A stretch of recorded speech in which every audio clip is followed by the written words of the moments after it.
Hello बच्चों, कैसे हो आप लोग। पिछले 12th क्लास वालों, कैसा गया एग्जाम आप लोगों का। मैं बहुत दिनों से ऑफलाइन था क्योंकि मैं शादी में गया हुआ था। तो अब मैं शादी से लौट आया हूँ। अब हमारा 12th के जो नए बच्चे हैं, जो 12th के हमारे 2027 के जो बच्चे हैं, उनके लिए हमारा होगा कमबैक होने वाला है। जो कि 2027 के बच्चों के लिए है, 12th के बच्चों के लिए। यहाँ हम आप लोग के केमिस्ट्री के वीडियोस लेके आते हैं, जो कि हम सभी लोग जो है वह आपको ऑब्जेक्टिव पढ़ाने के लिए बितावे। हम आपको सब्जेक्टिव पढ़ाने के लिए बितावे, क्योंकि सब्जेक्टिव से ही ज़्यादा आंसर आते हैं, सब्जेक्टिव से ही सारे कॉन्सेप्ट क्लियर होते हैं, सब्जेक्टिव से ही ऑब्जेक्टिव बनते हैं सारे। तो हम आपके लिए सब्जेक्टिव के क्वेश्चंस लेकर आके आ चुके हैं। तो हमारा जो टारगेट है वो बोर्ड को एकदम तोड़ देना, बोर्ड में जाके एकदम नंबर इतना लाना कि बोर्ड में फाड़ दे। केमिस्ट्री में 98 99 नंबर लाने वाले को हमारे तरफ से 1,000 रुपये का इनाम मिलेगा। 98 नंबर लाने वाले को हमारे तरफ से 1,000 रुपये का इनाम, जो लाएंगे उनको मिलेगा 1,000 रुपये। आप अपना यूपीआई कर दीजिएगा।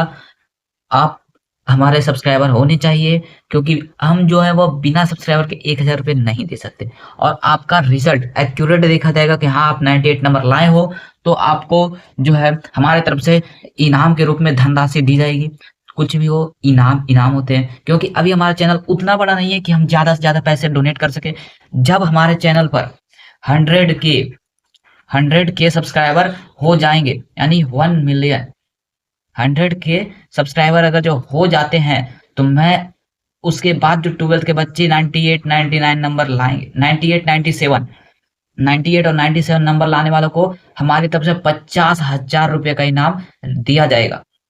तो चलिए थोड़े से क्वेश्चंस भी कर लेते हैं, क्योंकि जब इतना कमबैक किए हैं तो क्वेश्चंस भी तो जरूरी हैं। तो मैंने पीछे वीडियो में कुछ कुछ क्वेश्चंस करवा दिए थे।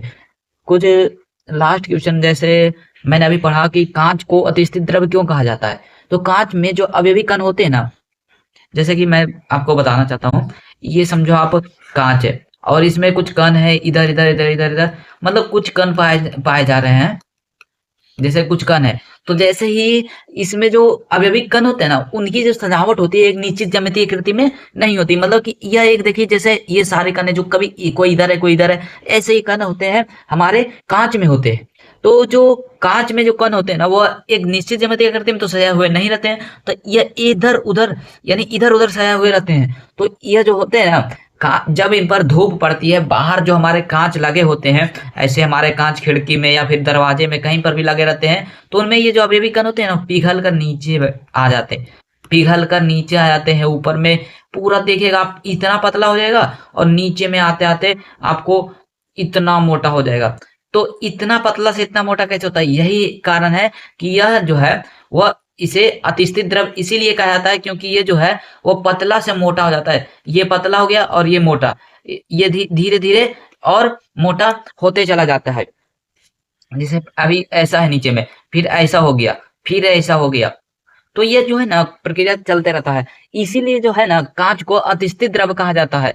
और यह अक्रिस्टलीय ठोस भी है, मतलब इसे अक्रिस्टलीय ठोस भी कहा जाता है। क्रिस्टलीय ठोस नहीं कहा जाता, क्योंकि क्रिस्टलीय ठोस में जो कण होते हैं, अवयवी कण, परमाणु अणु और आयन, परमाणु अणु और आयन, वह एक निश्चित ज्यामितीय आकृति में सजाए होते हैं, मतलब कि एक निश्चित पैटर्न में सजे हुए होते हैं। तो उन्हीं को जो क्रिस्टलीय ठोस कहा जाता है। तो यह जो है वो अक्रिस्टलीय ठोस में आ जाएंगे, अक्रिस्टलीय ठोस, अक्रिस्टलीय ठोस में आ जाएंगे।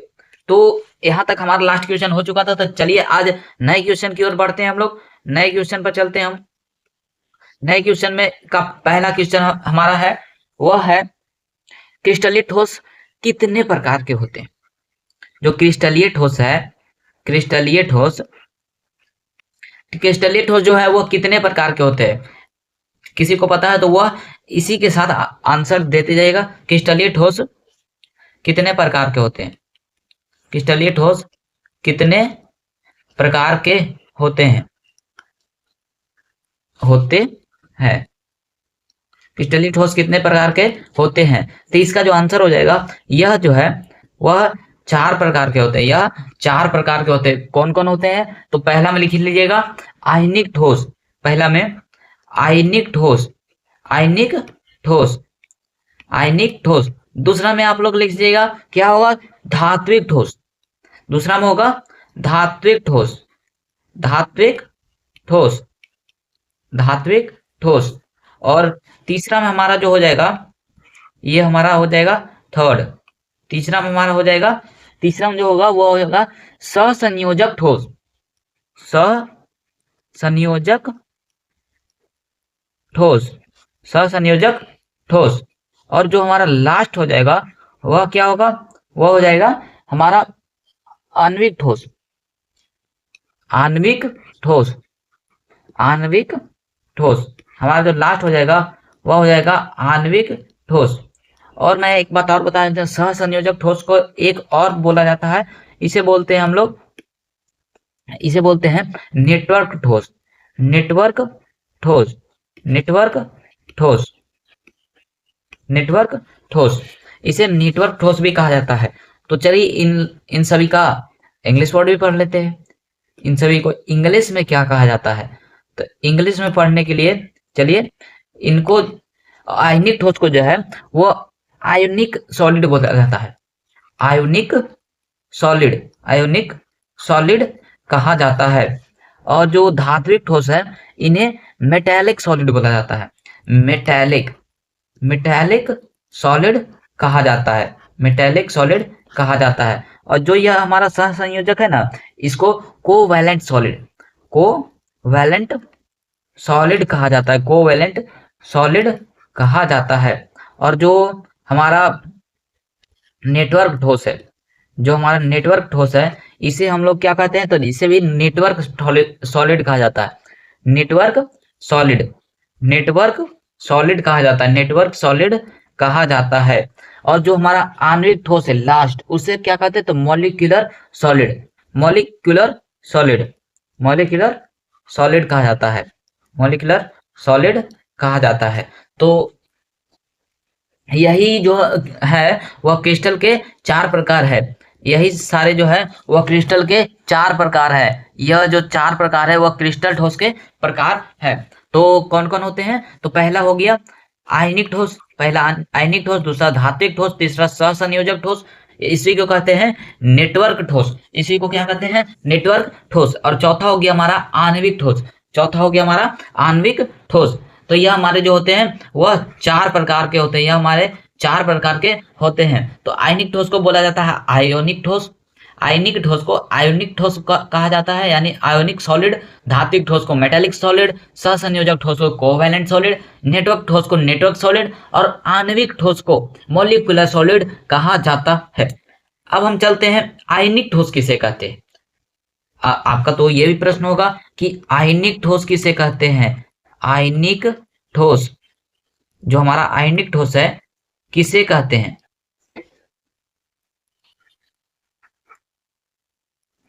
किसे कहते हैं, आयनिक ठोस किसे कहते हैं, आयनिक ठोस किसे कहते हैं। तो आयनिक ठोस किसे कहते हैं, तो इसका जो हमारा आंसर होगा वह हो जाएगा,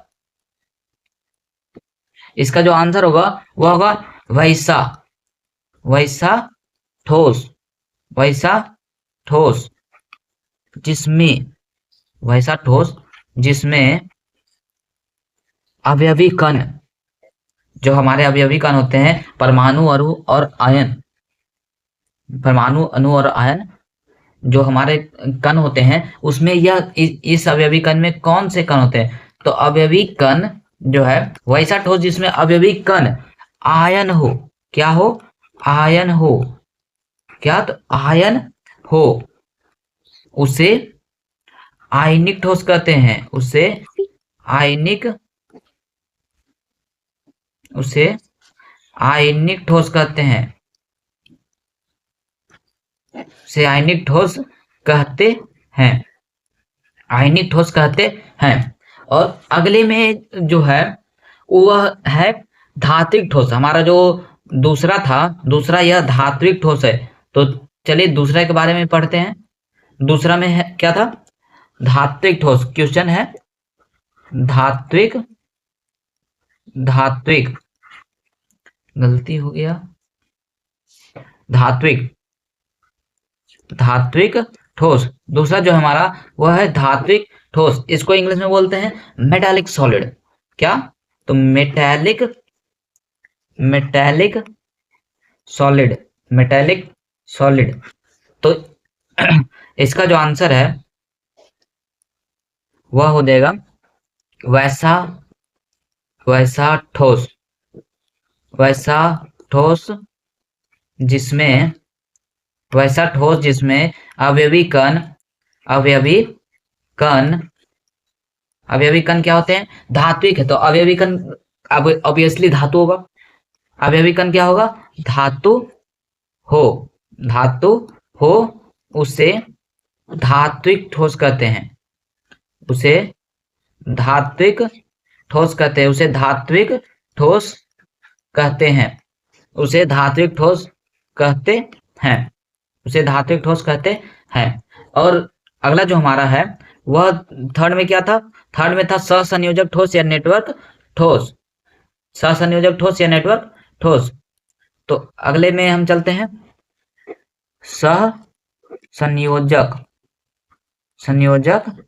या नेटवर्क ठोस, यानी इसका जो इंग्लिश हो जाएगा वह कोवैलेंट, इसका जो इंग्लिश होगा वह होगा कोवैलेंट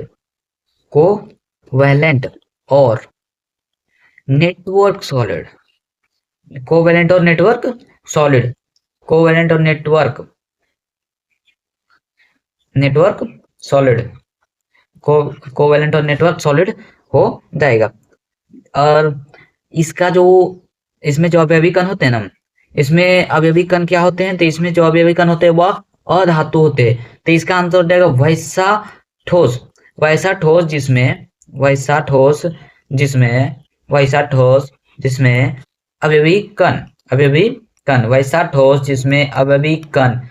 ठोस जिसमें अवयवी कण अधातु हो, उसे सहसंयोजक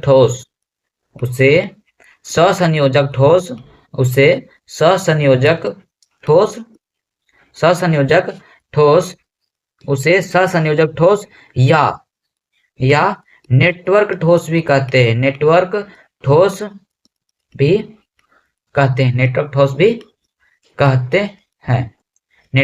कहते हैं। तो ये हो गया हमारा जो फोर्थ है, हमारा जो फोर्थ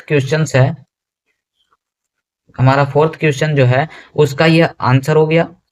और लास्ट में जो था हमारा वो आणविक ठोस, यह थर्ड था, आपकी है फोर्थ। आणविक ठोस क्वेश्चन है, आणविक ठोस। थोड़ा सा राइटिंग अच्छा नहीं बैठ रहा होगा तो कुछ दिनों में आदत हो जाएगी। आणविक ठोस यानी इसका जो हो जाएगा वह होगा मोलिक्यूलर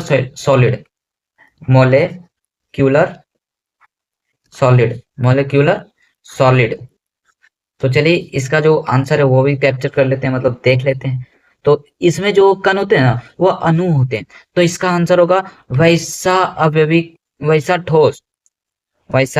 ठोस जिसमें अवयवी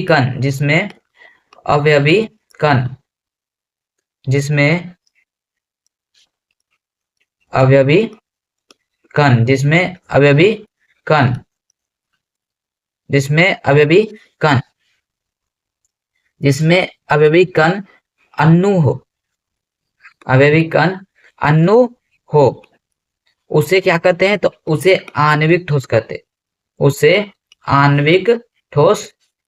हैं, उसे आणविक ठोस कहते हैं। तो ये हो गया हमारा लास्ट जो आणविक ठोस था उसका भी आंसर दे दिया है मैंने। तो चलिए फिर से रिवीजन कर लेते हैं। फर्स्ट में क्या था? आयनिक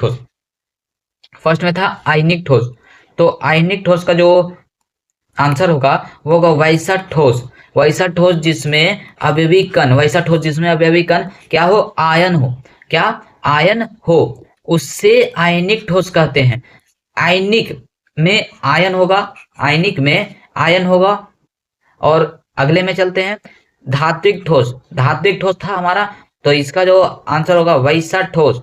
वैसा ठोस जिसमें अवयवी कण, जिसमें अवयवी कण धातु हो। धात्विक में धातु, आयनिक में आयन, आयनिक में आयन, धात्विक में धातु हो, उसे धात्विक ठोस कहते हैं। अगले में है सहसंयोजक या नेटवर्क ठोस, यानी कोवैलेंट और नेटवर्क सॉलिड। तो इसमें वैसा ठोस जिसमें अवयवी कण अधातु हो। अवयवी कण क्या हो? अधातु हो, उसे सहसंयोजक ठोस या नेटवर्क ठोस भी कहते हैं। जो हमारा नेटवर्क होता है, कई लोगों से जुड़कर बना होता है, वह नेटवर्क क्या होता है? अत्यधिक कठोर होता है। तो यही जो हमारे अधातु होते हैं वह धातु से भी ज्यादा कठोर होते हैं। अगले में चलेंगे हम लोग। अगले में है आणविक ठोस, मॉलिक्यूलर सॉलिड। वैसा ठोस जिसमें अवयवी कण अणु हो, उसे आणविक ठोस कहते हैं। तो एक बात मैं और बताना चाहता हूं, यहाँ आप लोगों ने देखा होगा कि आयनिक ठोस में जो कण होते हैं वह आयन होते हैं। आयनिक ठोस में कण जो होते हैं वह आयन होते हैं। धात्विक ठोस में धातु होते हैं। धात्विक ठोस में धातु होते हैं। सहसंयोजक में अधातु होते हैं। सहसंयोजक में अधातु होते हैं। और आणविक ठोस में अणु होते हैं। आणविक ठोस में अणु होते हैं। आणविक ठोस में अणु होते हैं। तो ये हमारा खत्म होता है क्रिस्टल ठोस कितने प्रकार के होते हैं, और सभी को परिभाषित कर दिया गया है। तो यहीं तक हमारा क्लास समाप्त होता है। तो मिलते हैं अगले क्लास में। तब तक के लिए धन्यवाद। खुश रहिए, मस्त रहिए और आनंद से मजे लीजिए। और अभी होली आ रहा है, तो होली में भी कुछ दिनों के लिए छुट्टी हो सकते हैं, तो उसके लिए मैं वीडियो अपलोड कर दूंगा। वीडियो पहले से बना के रखूंगा, अपलोड कर दूंगा, ताकि आप लोगों को कोई दिक्कत ना हो। तो चलिए मिलते हैं अगले क्लास में।